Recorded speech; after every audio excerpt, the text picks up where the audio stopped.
Baik semuanya, selamat sore. Om Swastiastu, Assalamualaikum warahmatullahi wabarakatuh. Shalom nama budaya, salam kebajikan, dan salam harmoni.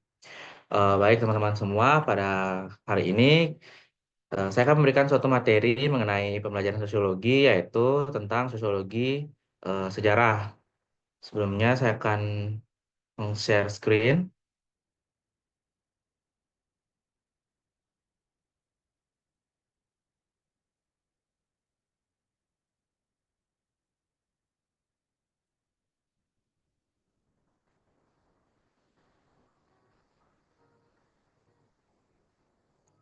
Baik, apakah sudah bisa terlihat PPT-nya, teman-teman?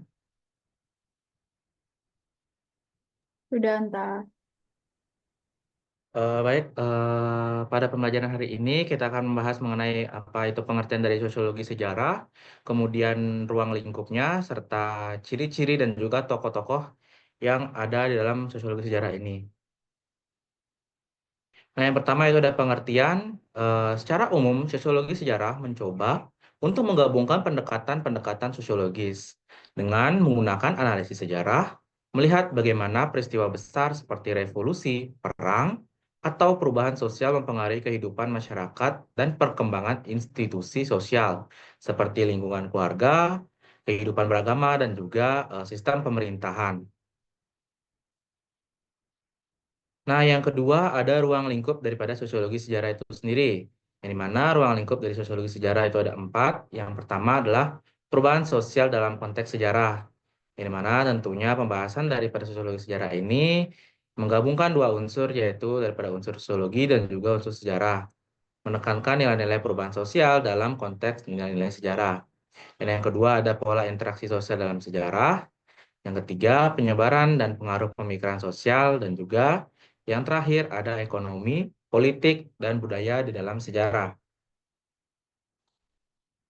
Nah, selanjutnya ada ciri-ciri dari sosiologi sejarah, yaitu ada 6. Yang pertama ada pendekatan historis, yang tentunya pendekatan dalam sosiologi sejarah ini tidak lepas dari nilai-nilai historis. Yang kedua ada analisis perubahan sosial, kemudian pengaruh faktor sosial terhadap peristiwa sejarah. Lalu ada interaksi sosial dan sejarah, peran ideologi dan kekuasaan, dan yang terakhir yaitu penekanan pada proses sejarah. Nah, adapun sejarah daripada kemunculan sosiologi sejarah ini yaitu sejarah ini bisa dilihat dari berbagai macam faktor yang meliputinya.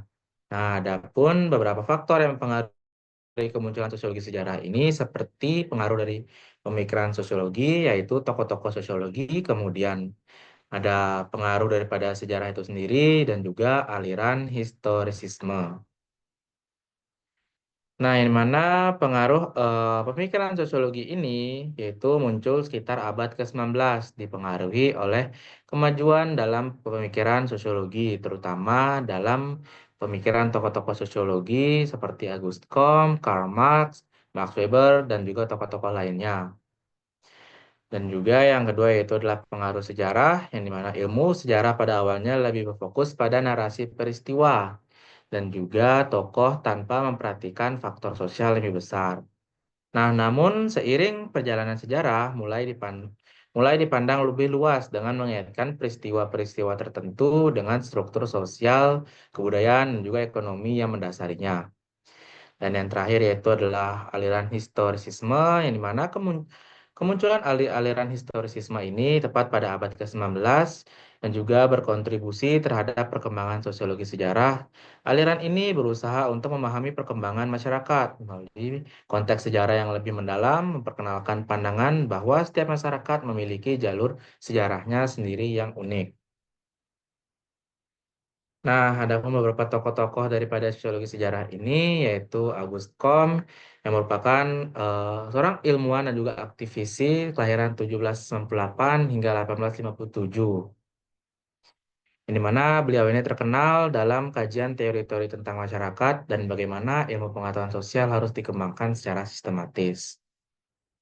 Selanjutnya ada Karl Marx, yaitu seorang ilmuwan kelahiran tahun 1818 hingga 1883. Merupakan seorang filsuf, ekonomi, ahli teori politik, dan juga sosialis revolusioner asal Jerman. di mana beliau ini terkenal karena kritiknya terhadap kapitalisme dan juga teorinya mengenai materialisme historis yang menjadi dasar Marxisme. Marx berpendapat bahwa sejarah manusia digerakkan oleh kondisi material dan juga kekuatan ekonomi. Nah, terutama di dalam suatu perjuangan antara kelas-kelas sosial yang berbeda. Dan yang terakhir yaitu adalah Max Weber, seorang ilmuwan atau filsuf kelahiran 1864 hingga 1920. Merupakan seorang sosiolog, ekonom, dan juga sejarawan Jerman yang terkenal dengan salah satu tokoh utama dalam pengembangan sosiologi modern. Di mana beliau ini terkenal karena kontribusinya dalam teori sosiologi, khususnya mengenai suatu hubungan antara agama, perekonomian, dan juga budaya di dalam masyarakat. Nah, yang terakhir sebagai bahan penilaian daripada materi ini, yaitu tentu saya akan memberikan tugas maupun proyek pada teman-teman semua. Nah, tugasnya ini cukup gampang, yaitu di mana teman-teman semua akan membentuk suatu kelompok diskusi, yang di mana kelompok diskusi ini akan membahas mengenai apa saja perubahan sosial yang pernah terjadi di masa lampau, khususnya dalam masa kerajaan-kerajaan Eropa, baik dalam masa pemerintahannya maupun kehidupan sosial masyarakatnya. Nah, untuk bentuk tugasnya, silakan teman-teman semua membuat hasil diskusi dalam bentuk makalah dan juga PowerPoint atau PPT yang akan digunakan untuk presentasi di depan kelas. Nah, selain itu, media referensi yang bisa teman-teman gunakan yaitu seperti Google, YouTube, dan juga TikTok. Itu bisa teman-teman gunakan untuk mencari eh, peristiwa-peristiwa mungkin yang pernah terjadi di masa lampau dan juga sebagai sarana referensi dalam pembuatan tugas ini. Nah, mungkin saya rasa cukup sekian pemaparan materi dan juga pemberian tugas dari saya. Jika ada yang ingin ditanyakan, silakan bertanya.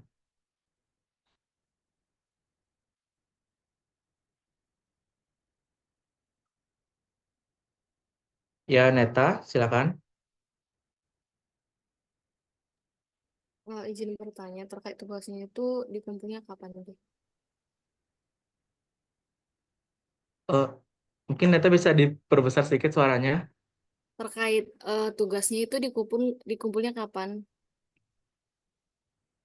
Untuk tugasnya mungkin bisa dikumpulkan dalam waktu 2 minggu ke depan. Jadi ada waktu untuk kalian selama 1 minggu untuk membuat tugas tersebut. Bisa dipahami, Neta? Bisa, terima kasih. Ya, terima kasih kembali. Baik, jika tidak ada yang ingin ditanyakan kembali, mungkin sekian kelas hari ini. Saya tutup dengan nama Santi. Om, Santi Santi Om. Assalamualaikum warahmatullahi wabarakatuh. Baik, terima kasih semuanya.